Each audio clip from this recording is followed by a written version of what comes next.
HGTV's Fixer Upper is our favorite home improvement show to marathon on a lazy Sunday, and that's thanks to the husband and wife duo of Chip and Joanna Gaines. He's goofy and lovable, she's laid back, but all business. That's lovely, but let's learn some lesser-known details about the series and the couple who makes it all happen. What is Joanna's ethnicity? Let's go ahead and get this one out of the way. At some point while watching Fixer Upper, you've probably wondered about Joanna's ethnicity. Is she Native American, Asian, both? So a lot of people have asked what my nationality is. I'm half Korean. Okay, so what about the other half? Joanna set the record straight on her blog, saying her father was half Lebanese and half German. That's good. Thanks, Chip. They met when Chip needed car repairs. Chip first set his eyes on the love of his life in the most unlikely place, an auto repair shop. When he saw a family photo that Joanna's father hung behind the counter of his store, he was smitten, telling Pop Sugar, "I knew I'd marry her one day just by that picture on the wall." When he came into the shop another day, he saw Joanna working in the office, and he made his move. Joanna recalled, "We met in the waiting area and hit it off immediately. He was genuinely engaging, and he had such a sincere smile. At first, I couldn't believe how kind Chip was. He had kind eyes, he made me laugh a lot. I knew he was the one because I knew I could trust him." Duh. Adorable. A blog post was their lucky break. Fixer Upper's big break began in January 2012 when the Design Mom blog published a post titled, "Living with Kids, Joanna Gaines." A production company reportedly saw the post, liked a photo of one of her and Chip's designs, and reached out. Joanna told Glamour, "They called us and said, 'Hey, we love that you guys do real estate and you guys work together. That's intriguing.' From there, that's where the whole courtship began." What's the deal with Magnolia anyway? Viewers of Fixer Upper will notice a reoccurring theme, Magnolia. The Gaines' various companies include Magnolia Realty, Magnolia Home, Magnolia Villas, Magnolia Market, Magnolia Flower, Magnolia Houses, and they call their home Magnolia Farms. What gives? Chip explained to Glamour, "When we were just dating, I would pick these blooms from magnolia trees. If you've ever seen them, they're almost just bowl-like, and that whole thing always inspired us. So when we had the opportunity and were trying to figure out what to name our little boutique, Magnolia Market just stood out to us." The furniture leaves when the cameras stop rolling. At the end of each episode, home buyers experience the big reveal. Their completely renovated dream home filled with gorgeous furniture. The buyers love it. The audience loves it, but the bookkeepers, not so much. The furniture on the show is from Joanna's Magnolia Market and appears for staging purposes only. If they want to keep it, they can take out a second mortgage. But IKEA is probably the first destination for clients once the cameras stop rolling. HGTV's contributions. Unlike ABC's Extreme Makeover Home Edition, nobody on Fixer Upper donates services or materials. However, HGTV might throw in some money if the property lacks curb appeal. According to the Waco Tribune, the network doesn't fund the renovations, though producers may throw some extra landscaping or design flourishes. High cost of entry. Fans of the show know the format. Chip and Joanna show homebuyers 3 potential properties, the buyers fall in love with one, and the co-hosts work their magic. But according to the Hooked on Houses blog, Fixer Upper prefers, quote, "You already have a Fixer Upper before applying to be on the show." That means the house hunting we see in the first half hour is probably just for entertainment purposes. Meanwhile, the blog also said homeowners must be prepared to invest at least $30,000 in the project. Fixer Upper is fixing Waco. Between the deadly government raid on the David Koresh-led cult televised in 1993 and the fatal biker shootout in 2015, Waco, Texas has been struggling with its reputation. But the city's battered image may be improving thanks to Fixer Upper. In a 2016 article in the Dallas Morning News, residents of Waco credited the show's popularity with rejuvenating the community's public image. Baylor professor Robert Darden explains the way the perception of the city is changing. Quote, "And all around the world, you can say Waco and people automatically have images. I think now there's more Fixer Upper than David Koresh." Ever since Showtime introduced us to the quirky, fun, and, well, shameless Gallaghers in 2011, fans and critics alike have obsessed over their wild antics. The dramedy has won numerous Primetime Emmy and SAG Awards, as well as earning nominations for Golden Globe and Critics' Choice Awards. But despite the show's popularity, there are some surprising things that go on behind the scenes. Here are some secrets even the biggest Shameless fans might not know. American adaptation. The British version of Shameless aired in the UK from 2004 to 2013. Like the US edition, the British show followed the dysfunctional Gallagher family and their lives in Manchester, England. Fans of both shows will notice that the first episodes of each show are pretty identical, but eventually the storylines diverge. In an interview with Assignment X, executive producer of the US version, John Wells, explained that keeping the two shows completely aligned became increasingly different as it goes on, partially because things changed so much in the British version. "We can't say we're mad. The US version of Shameless is perfect as it is." Juggling casting. Sometimes casting a hit show isn't as easy as it seems. While William H. Macy's brilliant portrayal of the Gallagher patriarch has earned him multiple awards, producers originally offered the role to Woody Harrelson. In an interview with Shortlist, Macy described an encounter with Harrelson, who told Macy he had spoken to producers about playing Frank but ultimately turned down the role, claiming he didn't think he could do it better than the British original. In true Frank Gallagher form, Macy allegedly responded, "I can."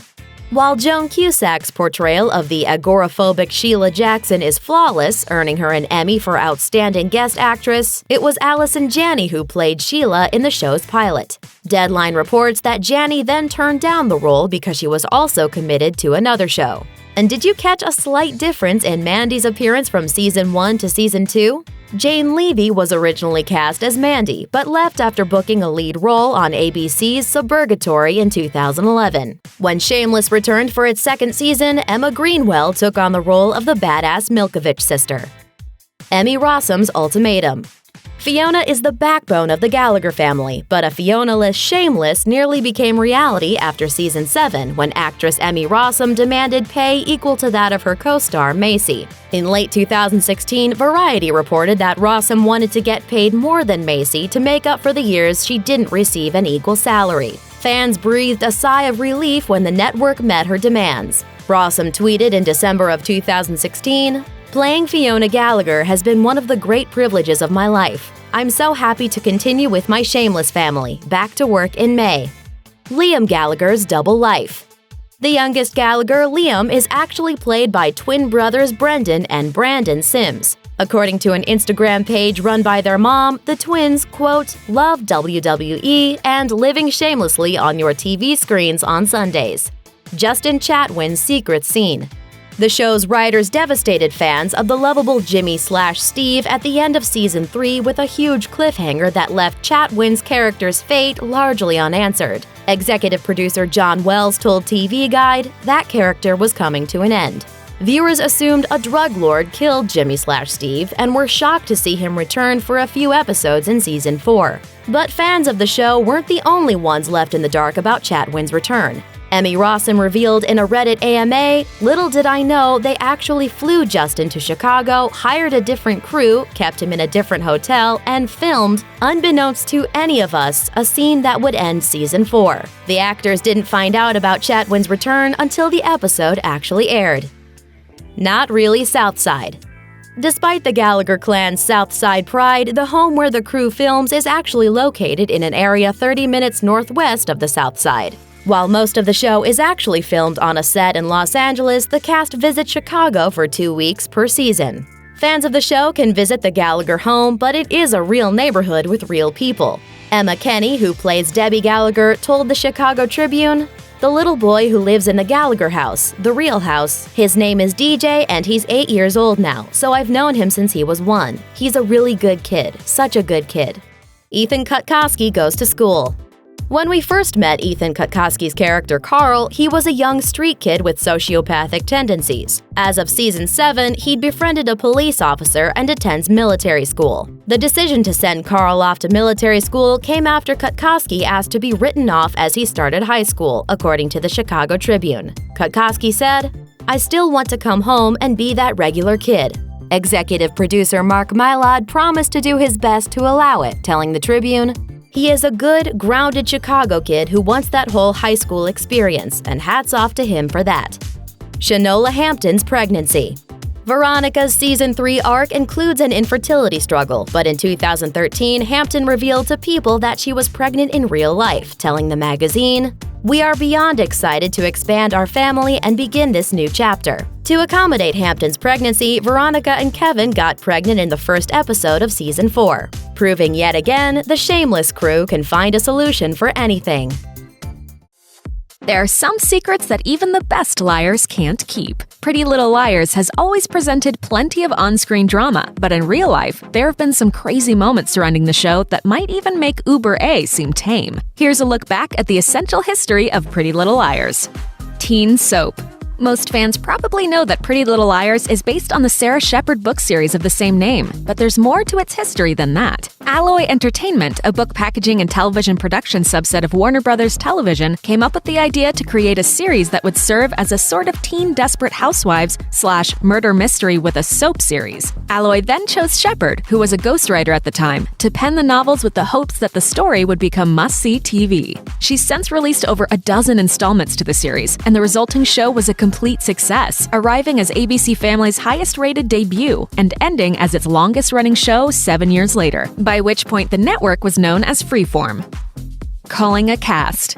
It may be hard to imagine anyone else playing the Liars now, but the halls of Rosewood High School almost looked very different. For starters, Ashley Tisdale was originally asked to be one of the leading ladies, but turned down the part to focus on the now-canceled show Hellcats. There's also a rumor that reality star Kylie Jenner was once in consideration for a role, which might have brought some of that Kardashian craziness to the show. And several of the series stars even auditioned for very different roles than what they got. Sasha Peterza, Lucy Hale, and Bianca Lawson originally tried out for the part of Hannah, while Shay Mitchell, Tammin Sursok, and Janelle Parrish initially auditioned for the part of Spencer. Meanwhile, Keegan Allen came out for the much smaller part of Ren Kingston. Brendan Robinson first read for the role of Arya's little brother Mike, and Brant Doherty initially read for the roles of Ezra and Toby. And those auditions made for fascinating stories as well. Ashley Benson reportedly came into her audition in tears because her show Eastwick had just been canceled. Shay Mitchell wasn't the producer's first choice for her role, but ended up besting her competition in the screen testing room. Lucy Hale didn't even have to audition, thanks to her work on Privileged. And Troyan Bellisario was sent away for not dressing the part, but came back with enough pizzazz to win the role. Last but not least, Sasha Peterza almost lost the gig because she was only 12 years old at the time of her tryout, but when she outperformed her elder peers, that was that. We didn't know you were 12. I didn't say anything. You didn't ask. Friends first. Before they were besties on screen, Benson and Hale became pals through MySpace. Hale tweeted that they've known each other since they were 15 after they creepily met on MySpace, to which Benson replied, "What were we thinking?" But Benson did more than just bring an icebreaker friendship to the set. She also had a hand in picking the show's now signature theme song. Benson first suggested the Pierce's pitch-perfect tune Secret for the show's intro by playing it for her co-stars. They then agreed it was the right melody for the mood of the series and took it to creator Marlene King, who also loved it. King later told The Hollywood Reporter, "People think that song was written for our show. It's so perfect." Easter eggs. What's in a name? A lot. In fact, the name Ali De Laurentiis is significant in not one, but two ways. Author Sarah Shepard's sister is named Allison. Meanwhile, the character's last name is an anagram for Liars United, which makes sense since she's the one who brings all the girls together. Speaking of Shepard, the author appeared in the show's first season as a substitute teacher for Mr. Fitz's class, and she showed up again in season 5 as a news reporter covering Allie's trial. Oh, it's rattled a lot of people. And that's not all. Fans of Gilmore Girls might also get a major case of deja vu while watching Pretty Little Liars because several of the buildings in Rosewood and Stars Hollow were used by both shows on the Warner Brothers studio lot. Major controversies. The Liars may be great at burying their dirt on screen, but in real life, they've been a little less discreet. For starters, actor Brandon Jones was arrested in March 2016 for alleged assault with a deadly weapon, and Parker Bagley pled guilty to stealing $7,000 worth of jewelry and electronics from the home of an acquaintance in 2013. But other cast snafus have been a little less intentional, like when Benson drew ire from the Instagram crowd after she posted a sponsored picture of herself wearing a lion costume, dubbing it a Cecil the Lion look, insensitively referring to the news story about an American who killed a beloved lion. And the show itself has been the source of some bad blood. There's been much debate over concerns about the age gap and teacher-student impropriety of Arya and Mr. Fitz's relationship. Controversy also brewed over some allegedly extreme photoshopping in a Cast magazine spread. And perhaps the biggest flub occurred when the show introduced its first transgender character as the sociopathic stalker who's been tormenting the girls. That trope was controversial enough on its own, but then the show's official Twitter page shared a seemingly transphobic tweet by capturing a picture, he, she, it, Charlotte. Yikes. Off-screen woes. Although Spencer often seemed like the most well-adjusted member of the Liars, her real-life counterpart was suffering. In a gripping Lenny letter, Troyan Belisario revealed that she suffered from crippling mental health woes, including a difficult battle with an eating disorder. And while Emily's journey towards self-acceptance over her sexuality was one of the more compelling subplots of the series, life seems to be imitating art for Shay Mitchell. As a result of that narrative arc, the actress has had to field more than her fair share of questions about her own preferences. In June 2016, she fought back against the inquiries by refusing to be beholden to traditional labels, telling Cosmopolitan, "I'm never going to label myself. I could be 50 and dating a woman, and then what? I said I was straight and now I'm not?" Of all the ladies, Lucy Hale seemed to be subject to the most scrutiny in the gossip arena. She was often cited as the odd woman out amongst the actresses. Though Hale and her co-stars have seized opportunities to disprove the rumors that they're feuding, she admitted their dynamics weren't always perfect. You know, we all sort of have our different friendships, and we keep in touch in different ways. Regardless, the ladies' connections were forever solidified when the actresses all got matching tattoos on their fingers. Last hurrah. The final days of any show are difficult, especially when some cast members wrap before the others. But for Pretty Little Liars, the team came back together one last time for a collective farewell among the cast, crew, and creatives. As King wrote in The Hollywood Reporter, "One by one, we said goodbye to our cast as they were series wrapped. But then something amazing happened. They came back. I'll never forget the cadence of our first AD announcing, 'Ladies and gentlemen, that's a series wrap on Lucy Hale, Ashley Benson, Shay Mitchell, Sasha Peterza, Troyan Belisario, and Pretty Little Liars.'" For some reason, this feels like it's the end of something. The untold truth of Property Brothers. Drew and Jonathan Scott, the stars of Property Brothers, Brother vs. Brother, and Property Brothers at Home, seem like a couple of guys who were born for reality TV stardom. But there's actually more to them and their history than just flipping houses. Let's see what led them to their growing TV empire, and what's going on with the Scotts when the cameras aren't rolling. Surprise twins. That's right, when Drew and Jonathan Scott's mother went into that delivery room, she thought she was only getting one kid, Jonathan. Early start. The key to success is starting early, and the Property Brothers have been at it a long time. According to Glamour, Jonathan and Drew's first remodeling job took place when they were 7 years old in their childhood bedroom. However, that's not as impressive as their first house sale. They sold their first house in college for an impressive $50,000 profit. With a first act like that, it's safe to say they know what they're doing. Tough guys. Sure, some people may give Drew and Jonathan the stink eye because they're good-looking and successful, but the Scotts aren't worried about the haters because they're karate experts. They've been studying karate since childhood. These martial arts masters have attained second-degree black belts, so anyone looking to start some trouble with them is in for some trouble. Singing Scotts. Even though they began buying, renovating, and selling houses at an early age, the Scott brothers once had musical aspirations too. According to Glamour magazine, their plans for attaining music stardom have ranged from plans to start a boy band to competitive bagpipe playing?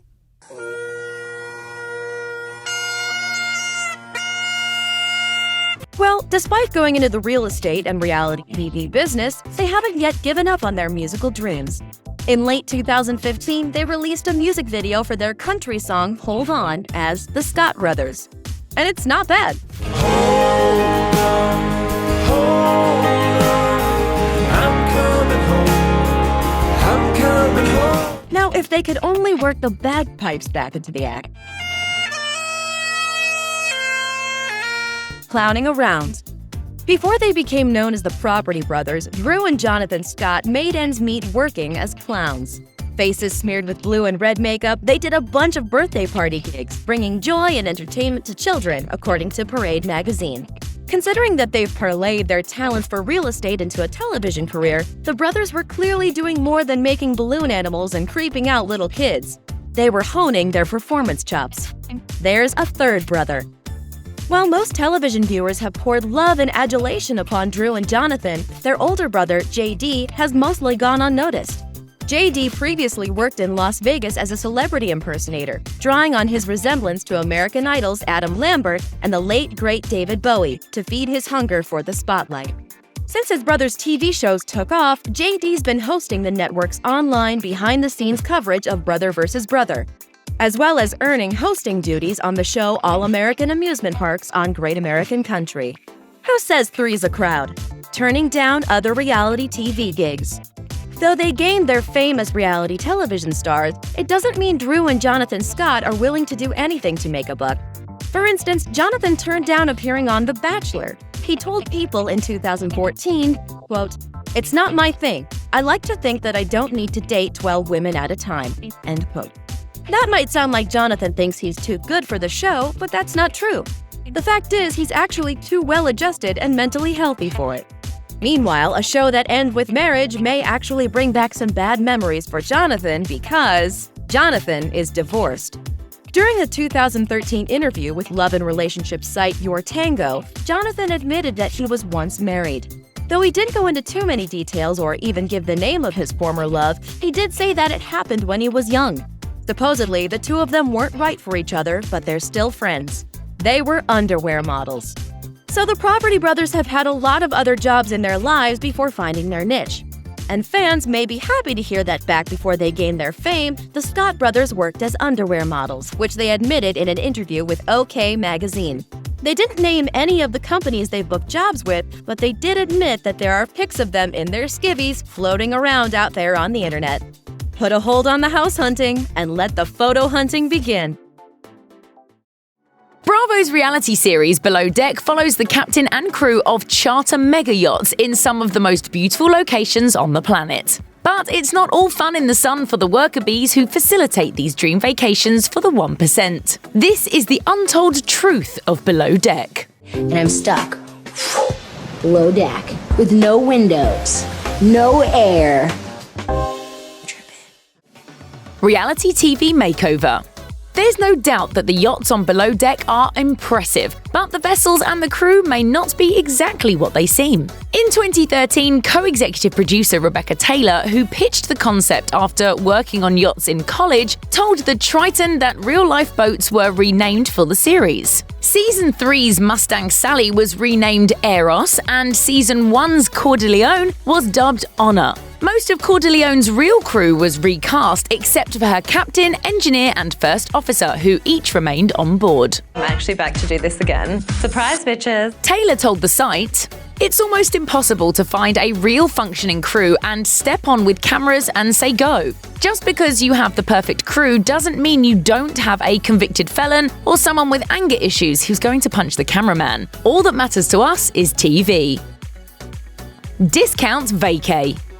Looking to book your next luxury vacation? Below Deck producer Mark Cronin admitted in a Reddit AMA that the wealthy guests who hire out the show's luxury charters get a steep discount for appearing on camera. Everybody get down here for the party! Charters typically last 3 days, and according to the Thought catalogue, that tallies up to around $150,000 to $200,000. Cronin says guests get about 50% off their stay and free airfare, but they're still expected to tip on the full price. And they don't make a cent for appearing on the show. And the guests who grace Below Deck's charters aren't vetted by Bravo in advance. Cronin admitted, "Whoever's check clears the bank is on the show." The Captain's Quarters. Below Deck's resident silver fox and author of the memoir Running Against the Tide, True Tales from the Stud of the Sea, Captain Lee Rosbach, told Fox News that almost all yacht captains have been propositioned several times in their careers. But Rosbach revealed his pro strategies, saying, "Never be alone with a female guest in any situation that isn't public. Specifically avoid their cabins." Without a doubt, I still have the best damn job in the world. But sometimes it's an offer you can't refuse. The Old Mob and the Sea. If you're into picking up mobsters, sugar daddies, and famous actors, you might want to get on board with yachting. Chief Stew Hannah Ferrier admitted on Watch What Happens Live. So I had a charter guest from the Russian mafia once request a little bit more than a bed turned down. But that wasn't the first time a wealthy passenger made a pass at one of Below Deck's hardworking women. There's only so many times you can go without wanting to blow your brains out. Stewardess Brooke Lawton admitted that an attractive A-list actor asked her to get cozy in the hot tub. She told the Daily Mail that she declined because she wanted to remain professional. Why would you spill a drink all over yourself? I think he wants to have sex with me, but he can't. A Real Housewives crossover?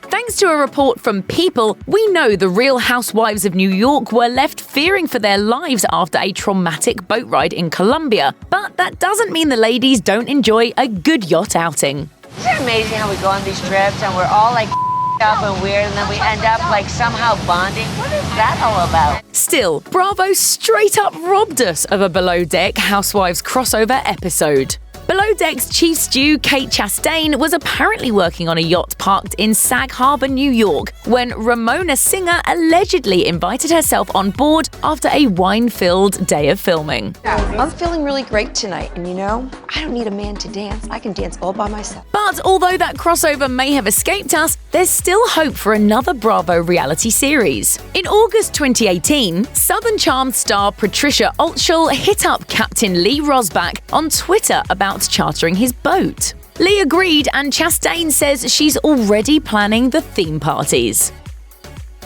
Swiped to the left.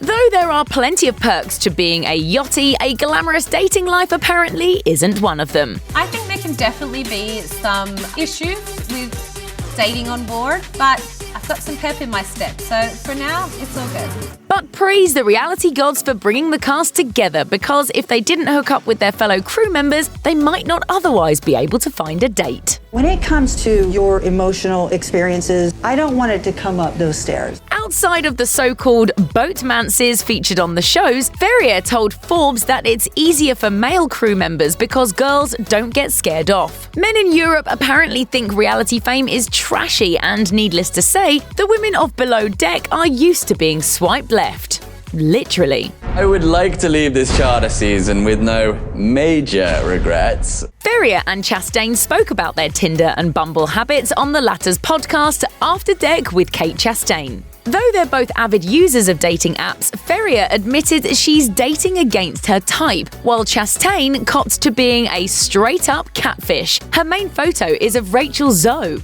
She confessed, "I put my first name and then I put photos that aren't me, but they could be." Jumping ship. The cast of Below Deck are not immune to getting fired, and no one wants to be on the receiving end of one of Captain Lee Rosbach's disappointed gazes. When it comes to handing out plane tickets to underperforming staff, Reality Blurred reported that the captain definitely has some authority, even if Bravo helped curate the crew. I'm ready to fire you and Hannah. For what exactly? You have been According to Cronin, getting fired or quitting mid-season is pretty common in the industry. He admitted via Reddit, "Yachties tend to jump ship if they're not happy. They are people who don't appreciate being tied down. Most of them don't even have a proper address on land." Still, that doesn't mean Below Deck's captains aren't a little bit lenient at times. Drama makes for good TV, and poorly performing staff make for good drama. I'd be surprised if we got through it without a casualty or two. Damn it! But nature of the beast. Rosbach admitted that Season 1's crew got a little more leeway than they deserved, telling the Triton, "They pretty much acted like crew I would have fired." The producers of the show wanted to show the long hours and the stress of yachting, but most of that was caused by the crew being inept. Are they qualified to do this? Bravo may handpick the crew, but that certainly doesn't mean they're actors playing a role. Yet while some crew members are overwhelmingly qualified, some truly lack experience. Co-executive producer Rebecca Taylor told The Triton, "There's a mix of professional crew and young, transient people. It's a really interesting subculture, and when you learn about it, you wonder, how does everybody not do this?" But apparently lying on your resume like stewardess Casey Cohen did isn't all that uncommon. I gave my resume to a friend back home who's in yachting to polish it. I barely looked at it, honestly. Regardless, the staff do have to train for safety prior to boarding Below Deck's mega yacht. Captain Rosbach told Reality Blurred that they take a 2-week course that includes basic first aid and firefighting to get their STCW certification, which is required to work on a yacht. Drama fit for reality TV. From Teresa Giudice's iconic attempt at flipping a table on The Real Housewives of New Jersey to the various cheating scandals among the cast of Vanderpump Rules, Bravo has a knack for creating hit reality TV drama. But on Below Deck, the drama seems to write itself. Sorry you're mad about that, but don't take it out on me. All of a sudden you're like, oh Malia, this is how you flick the chain. Oh Malia, this is how you do this. But apparently the drama we see on Below Deck doesn't hold a candle to what happens when Bravo packs up and heads home. Bobby Giancola told Forbes, "I think if they wanted some real drama on the show, they should film it for 7 or 8 weeks. That's when everything starts boiling over." But according to Ferrier, filming those weeks would be, quote, "the worst idea ever." Guys, where did that all come from? It came from the sea, darling. Since premiering on TLC in January 2015, My Big Fat Fabulous Life has become one of the network's biggest success stories. After going viral on YouTube, the show's star Whitney Thor was able to translate her popularity to the small screen. Along with her family and closest friends, she has been raking in the ratings ever since. I'm short, I'm fat, I'm cute. No matter how authentic it seems, however, there are some dark secrets hiding behind the scenes of the uplifting show. Real or scripted? A major part of Whitney's appeal is her ability to be incredibly real about all aspects of her life, both good and bad. However, some fans believe that not everything on My Big Fat Fabulous Life is as legit as it seems. Speculation about the show's authenticity began when a fan took to Reddit to point out a fishy scene from the 9th episode of Season 4 that seemed a little too perfect. They speculated, around the time that Whitney hit the wall in her 8K fun run, she encounters a woke stranger with some heavy words of motivation. John from the army just happens to be mic'd up for the race, and he's wearing a shirt from Whitney's alma mater, Appalachian State University. Is that a coincidence? He went on to add that if you watch carefully, you can even see the microphone under the guy's shirt. Fellow viewers immediately began pointing out another questionable incident from Season 3, recalling, "The guy who was mic'd up and ready to insult her on camera at the Pride Parade last season wasn't even convincing. It was the most uncomfortable, fake insult I've ever seen." What did he just say? What did he say? Not so fabulous past. The happy, self-assured Whitney fans see on the small screen these days is a far cry from the middle school Whitney who suffered great pain at the hands of unrelenting bullies. In her 2016 memoir, I Do It With the Lights On, the reality star revealed that her young life couldn't have felt any less fabulous. Despite growing up in a loving home and excelling in academics, she was taunted. The boys had taken to singing a song about me called Baby Beluga that ended with, "She's got a whale of a tail." The following year, she went through a growth spurt and slimmed down, but the teasing didn't stop. The Baby Beluga song was replaced with one that mocked her last name. She wrote, "I'm not sure which one I thought was worse, but I was happy to swap being fat for being practically anything else." The truth about Lenny. Not all is as it seems when it comes to Whitney's ex, Lenny. Just days after fans learned that the reality TV star had gotten pregnant, they were heartbroken to find out that doctors had dubbed it a non-viable pregnancy. Soon after, they were in for another shock as it was revealed that Lenny has a criminal past and has been using a fake name all along. This is not a good sign for Lenny and me. According to Radar Online, Lenny was arrested for driving while intoxicated in November 2008 after authorities in North Carolina found he was 3 times over the legal blood alcohol limit. According to court documents, he also got into a fight with the arresting officers. But that's not all. Lenny isn't even his real name. It's an alias for Nathaniel David Lee. More skeletons in the closet. Whitney's ex isn't the only cast member from My Big Fat Fabulous Life with a dark past. Her best friend and former roommate, Buddy Bell, whose real name is Luby, also has a few secrets. As a Radar Online investigation revealed, Bell was arrested in 2014 and charged with a number of serious crimes after allegedly assaulting a police officer at a Queens of the Stone Age concert on January 30th, 2014. Bell was not only charged with assaulting a government official, but also with second-degree trespassing, resisting a public officer, public intoxication, and disorderly conduct. When all was said and done, he was fined $380 and given 45 days of probation for disorderly conduct. Haters abound. Living in the public eye comes with plenty of unsolicited scrutiny. Trolls are unavoidable in the age of social media, but one of Whitney's biggest critics was an individual claiming to be a doctor. Taking to social media in February 2017, Whitney shared an unbelievable piece of hate mail she received from somebody claiming to be a California MD who wrote, "There is nothing about your life that is fabulous. When you are a big fat sow as you are, it's a disgusting existence. You need to get out of denial and do something about your extreme obesity." While Whitney revealed the name on the letter does belong to a real doctor, fans were quick to point out that the lack of professional letterhead, egregious grammatical errors, and the general tone of the letter make it seem less like something a real doctor would send and more like something a troll impersonating a doctor might. Unfortunately for Whitney, there are a lot of bullies online, but the reality star stays away from them whenever possible. Although she admitted she doesn't like to spend time blocking trolls or deleting negative comments, she unapologetically declared that sometimes it's the only way. She wrote on Instagram in April 2018, "My digital spaces are also my home. They're mine. No one is stopping you from shouting your hate or opinions into the ether, but when you come into my space, I can make you leave. This doesn't mean I can't handle a contrary opinion. It means I take no stock in your opinion and it's unnecessary noise." Eating disorder struggles.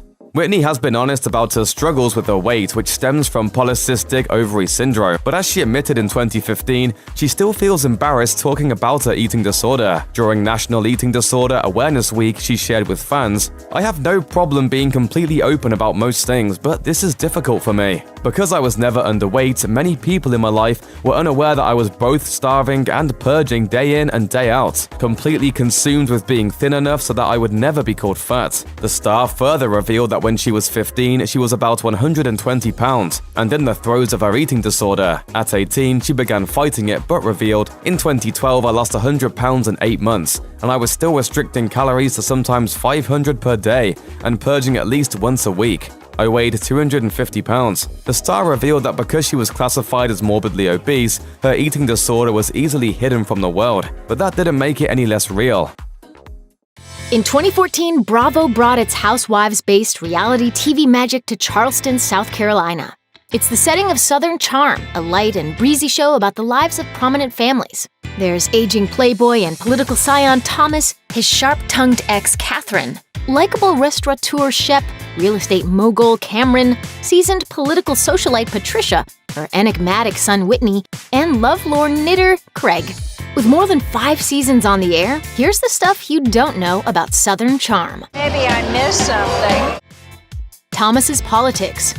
Thomas Ravenel once had a successful political career serving as the state treasurer of South Carolina. I'm Thomas Ravenel. Let's get started. Then in 2007, he resigned after he was indicted on a federal charge of possession of cocaine with intent to distribute. I want to offer a heartfelt apology to the state of South Carolina, to the people of South Carolina, and to my family. But his political ties go back to the 50s via his father, Arthur Jr., so Ravenel wouldn't be giving up politics forever. In 2014, Ravenel ran for a U.S. Senate seat in South Carolina. Campaigning as an independent candidate after failing to secure the Republican nomination, he was trounced by incumbent Lindsey Graham, earning just 3.9% of the vote. Those family trees. While much of the cast's roots run deep into Southern history, it's Thomas who frequently paints himself as the old money Southern gentleman. You're the old grandpa who's just sitting here ranting at the tree making no sense. I'm telling you that as a friend. But his ex and mother of his children, Catherine, comes from a rich heritage as well. What? Huh? Me? Huh? What? Huh? Hello? Guilty. Her full name is Catherine Calhoun Dennis, and she's a direct descendant of John C. Calhoun, who in the 1800s served as a vice president of the United States under Presidents John Quincy Adams and Andrew Jackson. Cameron's disappearing husband. Cameron Eubanks is the low-key leader of the Southern Charm crew who keeps the peace with an above-it-all air. I don't care where we're going. I just want to relax and have a good time. But with the exception of the arrival of her baby girl in 2017, her personal life is almost never the subject of an episode. But it's not that Eubanks is unlucky in love. she just doesn't want her hubby to be on the show. She told ET, My husband, he has common sense, therefore he chooses to stay off reality television. In 2014, she married Charleston doctor Jason Wimberly, whom Bravo reports has no desire to be on reality TV. She told Wet Paint in 2015, I've purposefully chosen to keep him out of the picture because I think people who put their personal life on TV are kind of nuts. No offense to her castmates. Whitney's crafty side. Whitney Sudler-Smith is the reluctant participant of Southern Charm, enduring his mother Patricia's eccentric behavior with a smirk. But Sudler-Smith isn't just a reality mooch, he's a filmmaker in his own right. After his 1998 indie debut Bubba and Ike, Sudler-Smith moved on to more serious fare. He directed, wrote, and produced Ultra Suede, a 2010 documentary about the designer Halston. More recently, he's dabbed in reality TV. Not only does he appear on Southern Charm and serve as an executive producer, he actually created the whole thing, starring his mom, of course. We decided, look, we're not going to drink at all. We should just smoke weed the whole time. The thing is, like, illegal. Cameron gone wild. Sure, Cameron presents herself as the belle of Southern Charm, but maybe that comes with maturity because she's the only cast member with a background in softcore porn. Eubanks appeared in a 2006 installment of the Girls Gone Wild series called Wild World. I really don't have any expectations other than it's gonna be wild. But Eubanks didn't take anything off. Instead, she was an on-screen host. On a reunion show, Eubanks said that when she made the project, I really didn't know what I was doing, and I ended up crying to the girls and begging them to stop taking off their clothes. Back in 2004, Eubanks started out as a cast member on The Real World, as well as its spin-off, The Challenge. Here's to being single, seeing double, and sleeping triple. Just a tidbit. And that good toast. Oh, Lord. That's not bad. Tastes like crop. That's not bad. But the star isn't ashamed of her reality resume. She tweeted in 2016, I have no idea why people bring it up like it was a bad thing. The worst thing I did was get drunk. Patricia's glamorous life. According to Architectural Digest, Patricia Altschul is the madcap grande dame of Southern Charm, as well as the kind of person we should all aspire to be. And I would just turn around and leave and talk to somebody else. More interesting. Altschul earned a master's degree in art history and archaeology from George Washington University, where she was later a professor. Having been married 3 times, Patricia moved to Charleston in 2008, dropped a few bucks on an 1850s mansion, and led its renovation, earning her a special award from the Preservation Society of Charleston. Do not feed your dogs Chex Mix out of the bar. It's a very bad habit to get into. No, that's it. Netflix's Queer Eye is the reinvention of Bravo's Queer Eye for the Straight Guy, with all the life-changing makeovers and ugly cries you remember, updated for the current decade. Premiering in February 2017, the heartwarming reboot quickly became a pop culture phenomenon, earning millions of fans and making instant stars of its new cast. Filming in Georgia instead of the Big Apple, this refreshingly positive take on the makeover reality genre premiered with a lofty goal: to fight not just for worldwide LGBTQ tolerance, but acceptance. With a 3rd season set in Kansas City on the horizon, here are a few things you may not know about Queer Eye and its talented Fab Five. Casting call. The stars of Netflix's Queer Eye sat down with Vulture in June 2018 to reveal how they learned about the reboot and how they secured a spot as members of the new Fab Five. Food and wine expert Anthony said he used to work for Ted Allen, the original food and wine connoisseur on Queer Eye for the Straight Guy, and he's still friends with the Chopped host today. Anthony said a manager friend made the connection and called him to tell him the show was being rebooted, sparking his interest in auditioning. Fashion expert Tan said he was found by a friend of a friend on social media and said he never thought he would get the chance to audition, much less make it on the show. Culture expert Karamo was lying in bed enjoying Watch What Happens Live when guest and original Fab Five fashion savant Carson Kressley announced the series was coming back. So I called my agent immediately and was like, I have to be one of those gays. The casting was technically already closed, but Karamo said his agent talked Queer Eye producers into still giving him a shot. Grooming expert Jonathan said he found out about the reboot online and was power walking to his NYC salon when he asked himself, how did I not know about this? I was like born for this. Design expert Bobby said he was sweaty and disheveled during his initial Skype interview with the show's producers, but he still got a call 2 weeks later to meet in person, and the rest is history. All for one and one for all. The new Fab Five started their TV journey with a bold declaration of solidarity, insisting that they all make the same amount of money per episode. Talking to Metro, beauty guru Jonathan said the guys fought for matching wages, and if Netflix didn't agree, they could find another cast. He explained, "We're homies. We'd all feel resentful if one of us was getting more than the others. It would create a very, not cool work environment." Back in 2003, Entertainment Weekly reported that the original Fab Five used the same bargaining technique to negotiate a collective salary, ensuring that all 5 members would always bring home the same amount of bacon, even if one of them became a breakout star. Tan's Man. You wouldn't expect a gay Pakistani Muslim immigrant from England to find love with a Wyoming-born Mormon cowboy, but Queer Eye's fashion expert Tan France and his husband, Rob, have been happily married since 2007. The couple, who lived part-time on a ranch in Salt Lake City and met on a dating site, started going out because their religious upbringings gave them a lot in common. Tan told the New York Post, "I don't drink alcohol, I don't smoke. We practice some of our religion's practices. We don't practice them all. We practice what works for us." Formerly a pediatric nurse, Rob now works as an illustrator. In a 2015 interview with Salt Lake City Weekly, he revealed that he's into fashion as well. "I'm passionate about women's fashion, oddly, and horror sci-fi films. I married a European, which is the best thing that ever happened to me. And though the world still intimidates the small-town kid in me, I try to get out and travel often." Coming out.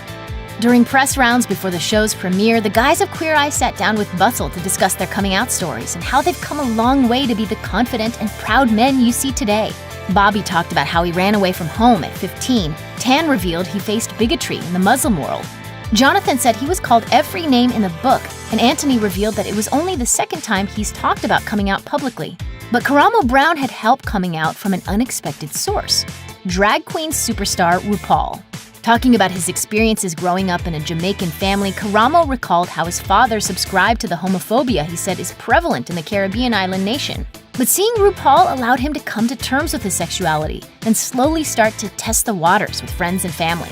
It was something about seeing this African-American man be confident and talk openly about being part of the LGBTQI community. Credentials. So how qualified are the Fab Five?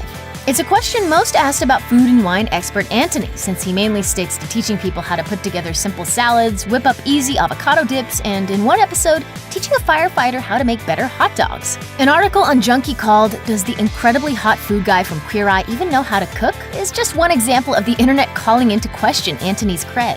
Anthony is largely self-taught, but he revealed in a March 2018 interview with the New York Times that he worked in the restaurant industry for several years. He was a busboy, a waiter, a sommelier, a manager of a sushi restaurant, and when he worked for Ted Allen, he was his personal assistant/chef. As for the rest of the cast, Tan founded his own women's fashion line, Kingdom and State, in 2011. Jonathan runs his own hair salon, Mojo Hair, in Los Angeles. Culture expert Karamo worked as a licensed social worker for almost a decade after his stint as the first gay black man to appear on MTV's The Real World. And Bobby has helmed his own interior design agency for more than a decade. So these guys definitely know their stuff. In addition to charismatically fronting an Emmy-nominated reality TV phenomenon that shines a much-needed light on the dark world of toxic masculinity. Let it shine, let it shine, let it shine. In 2017, the CW debuted Riverdale, a stylish, modern take on the classic comic book characters Archie, Betty, Veronica, and Jughead. This isn't your parents' or your grandparents' Archie, though. In Riverdale, Archie isn't just deciding between Betty and Veronica, he's having an affair with his teacher, and the gang tries to find out who offed one of their classmates. About the only thing that stayed the same is that Jughead is still the coolest dude around, but even he's gotten a makeover. So how did it all happen? Here's a spoiler-filled look at the untold truth of Riverdale. Rejected pitches. At its core, Riverdale is about life and loss in a small town, more Twin Peaks than Saved by the Bell. But it took a while for Riverdale creator and Archie Comics chief creative officer Roberto Aguirre Sacasa to get there. Aguirre Sacasa is also the writer of the hit comic Afterlife with Archie, and the show was initially envisioned as an adaptation of that series, which reimagines the gang contending with the zombie apocalypse. That wasn't the only development roadblock, however. Gary Sacasa revealed that, at one point, a TV executive suggested they do a high-concept series involving time travel with comedian Louis C.K. playing an adult Archie alongside his teenage counterpart. That's appropriate. And even when Gary Sacasa finally hit on the winning Riverdale formula, he originally pitched it as a movie rather than a TV series, resulting in rejections across Hollywood. He told Collider, "Big studios make big movies, and what we were pitching was a small character movie about first love and first kisses." Casting trouble.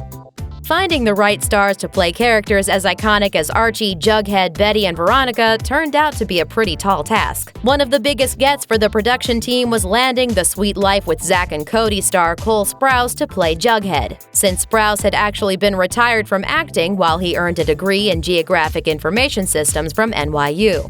Sprouse was already out of school and working in archaeology before he agreed to read for the role of Archie. He ended up asking to play Jughead instead, as the character spoke to him on a deep level. He told People, "He just wants to be loved really bad, like honest, real care and tenderness. I think that part of Jughead exists within all of us, and it's nice to channel that." With Sprouse out of the running for the lead role of Archie, though, the producers had a massive challenge. In fact, Archie was the last role cast, 6 months after the rest of the cast was lined up, with star KJ Apa auditioning only 3 days before a scheduled test run for studio executives. The arduous process did produce one positive side effect, however, as the producers discovered Casey Cott, who they gave the breakout role of Kevin Keller. But the show's casting woes didn't stop when filming began. While Ross Butler was great as Reggie, he didn't get much screen time because he was busy with other projects. As a result, the role has been recast, with Glee actor Charles Melton set to take over as Reggie for Season 2. Riverdale is not the first HGTV series. Since the late 60s, the Archie gang has appeared in no less than 8 cartoon series, including The Archie Show, Archie's Funhouse, and Archie's Weird Mysteries. There was even a live-action attempt. In 1990, NBC ran a movie of the week called Archie, to Riverdale and Back Again. The film, intended as a pilot for a weekly Archie TV series, depicted Archie and his friends as adults with adult problems. The series wasn't picked up, but it survived online, in large part thanks to this amazing video of adult Jughead showing his son how to be, cool by doing a rap version of the Archie's hit Sugar Sugar. Sugar. Aw, honey, honey. You are my candy girl, and you got me. KJ Apa broke his hand while filming. One of the most dramatic moments in the first season of Riverdale saw the heroic Archie punching through a frozen river to save Cheryl Blossom. Unfortunately, actor KJ Apa got a little too into character and actually broke his hand filming the scene. He told TV Line, "It was cold, so I didn't really feel it. It wasn't until about 20 minutes after that I realized I broke my hand. I didn't tell anyone." Cole Sprouse is a Jughead purist. Jughead may seem a little different on the show than in the comics. You know, instead of being an unattached hamburger enthusiast, he's totally into Betty. But Gary Sacasa told MTV News that Sprouse is actually a Jughead purist. When the Southside Serpents appear with a dog, Gary Sacasa thought the gang should have a junkyard dog, but Sprouse reportedly said, "You're not reinventing Hot Dog," referring to Jughead's dog from the comics. And so, the production tracked down a sheepdog near its Vancouver shooting locations who could deliver all of the nuance that Hot Dog required. That was probably the single greatest creative issue that Roberto and I ever butt heads about. Sprouse is reportedly such a Jughead advocate and defender that he's even been in talks to write some Riverdale offshoot comic books. It's a ginger world. Apa plays red-headed All-American Archie on Riverdale, but the actor is actually neither of those things. Apa is from New Zealand and pulls off a convincing American accent. His hair, however, requires some cosmetic creativity. The actor has naturally dark brown locks, so he has to dye his hair red every 2 weeks for the show, a process that takes 2.5 hours and a fair amount of caustic hair bleach. He told People, "I'm probably going to be bald by the end of the series." Surprise ending. Riverdale capped its first season with a shocking cliffhanger ending that saw Archie's dad, Fred, played by Luke Perry, get shot by an unknown gunman. It was quite a twist, and producers wanted to make sure it remained a secret, so most of the Riverdale team didn't know about the final scene until after the fact. Sprouse told E! News, "They kept it so top secret, even from the cast and crew, that we were given the final form of the script the day of shooting. The people who were not in that scene didn't even get to read it. Ratings are terrible." According to Nielsen statistics, Riverdale ranked number 154 in total viewers among network TV shows for the 2016-2017 season, tying Jane the Virgin for last place in the coveted 18 to 49 demographic. Those are the kind of numbers that would get most shows canceled, but not this one. That's because Riverdale enjoys a huge amount of buzz, with many fans watching it through non-traditional channels such as online or on Netflix. CW President Mark Pedowitz said the network ultimately doesn't care about the Nielsen ratings because as long as people are watching it and if they can find it, we're happy. We'll drink a milkshake to that. Since its debut, it's a show that has won countless fans and spawned some spin-offs, yet there's a lot that even hardcore viewers may not realize about this popular reality hit. Here's the untold truth of Little Women LA. Jasmine Arteaga Sorge has become a fan favorite on Little Women LA, but when she was just 18 years old, she had different aspirations when she stepped in front of Randy Jackson and Simon Cowell to audition for the 3rd season of American Idol. As a video of her audition demonstrates, she appeared a bit nervous in front of the judges, but her diminutive size belied a powerful set of pipes that she put to good use on Christina Aguilera's I Turn to You. Her performance is halted after about 30 seconds, however, when Cowell holds his hand up motioning for her to stop singing. As Monsters and critics recalled, both Cowell and Jackson, Judge Paula Abdul was apparently MIA for the audition, liked what they heard and sent her through to the Hollywood rounds. While she made it to the top 100, she was ultimately sent home in the group round of eliminations.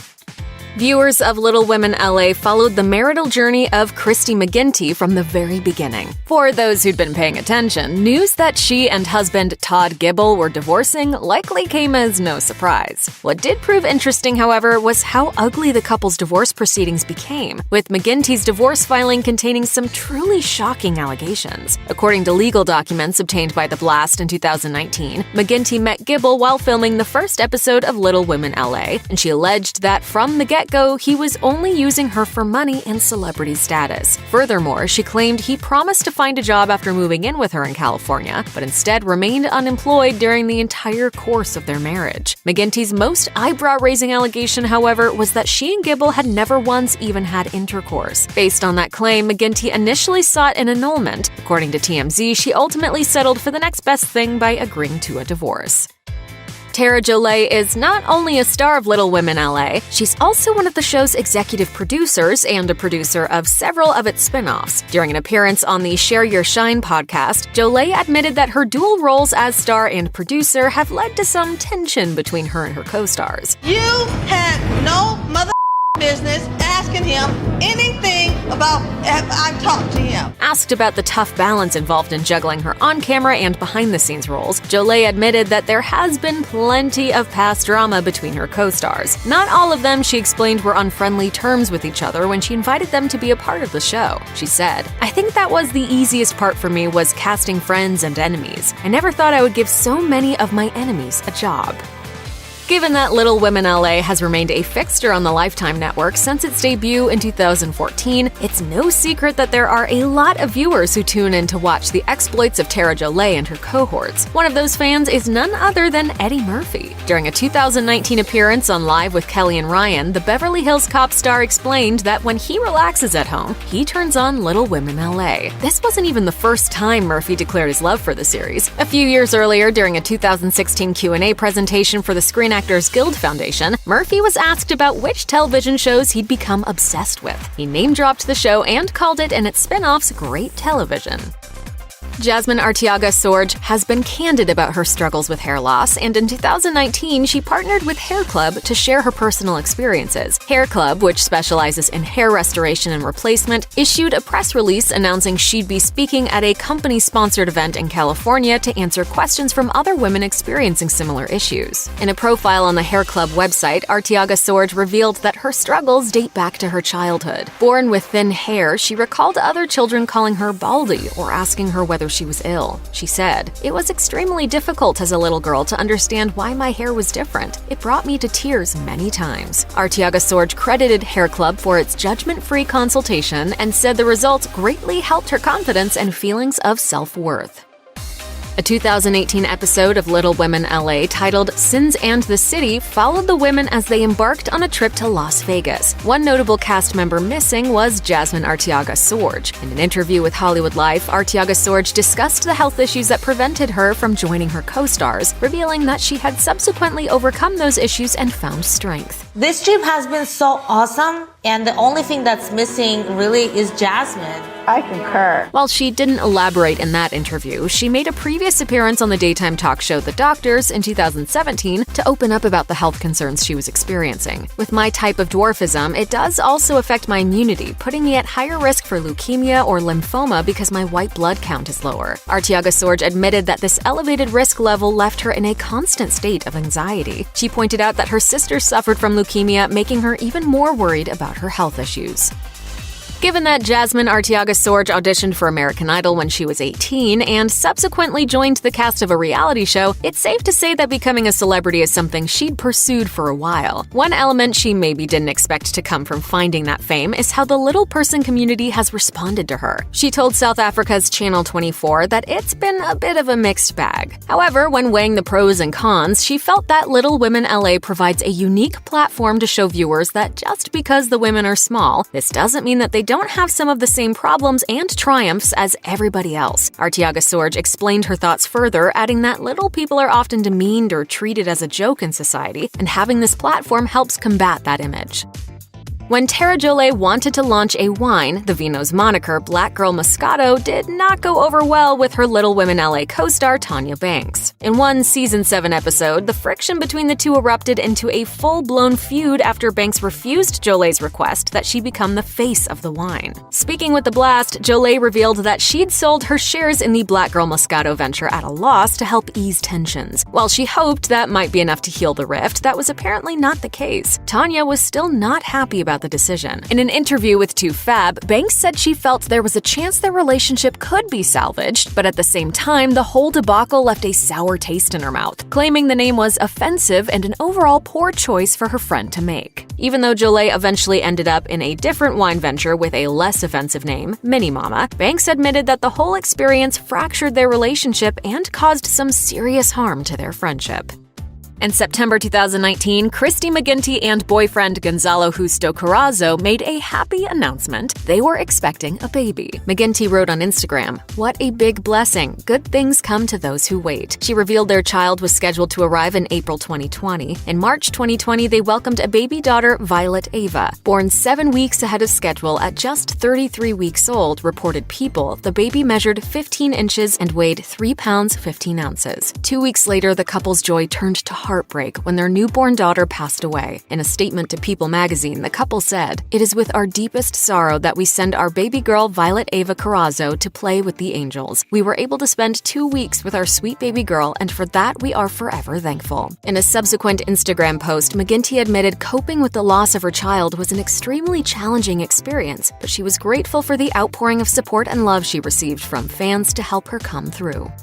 Being a reality TV star and a little person is a unique combination, something that Tara Jolie expounded on in a 2019 interview with Page Six. While she admitted she was thrilled to be part of the public's increasing acceptance of little people through Little Women LA, she also revealed that there's a downside to her fame too. Jolie said, "The scary parts are when people know your family so well that they feel like they can come up to you and hug you, and you don't know these people." Fans' over-familiarity with her, she explained, can sometimes lead to encounters that, for average-sized fans, may not seem awkward, but for her and her family can be terrifying. She explained that fans will approach and ask to hug or hold her kids, and what a scary prospect that is due to her small stature and physical limitations. She knows that most people who approach her are genuine fans, but the worst-case scenarios are always in the back of her mind. HGTV's House Hunters is popular because it shows that average Joes and Janes can own the homes of their dreams. At least, that's what audiences think. The truth is that this reality show offers little more than false promises. Here's the untold truth of House Hunters. It's fake. The blog, Hooked on Houses, began exposing the series in 2010 when blogger Julia Sweeten detailed the steps producers allegedly took to manipulate episodes. Whistleblowers outlined the actual process behind the show. Generally, participants have already decided on a house before filming even begins, then tour a couple other homes to complain about for the cameras. Well, it's definitely not our style. It's not new, it's not modern. I could learn to live with stairs. Sometimes the new house has even already been purchased. Participants are reportedly paid $500 for a few days of filming. Or, as most people would call it, a few days of acting. Perhaps you would care to say that to his face. Oh, you fooled me! Acting! Genius! Thank you! More money overseas. While $500 for just appearing on a show isn't bad, it's not as good as what the people who appear on House Hunters International carry home. In addition to the opportunity to visit another country, participants pocket $1,500, according to the production company's website. That's 3 times the cash for essentially the same amount of work.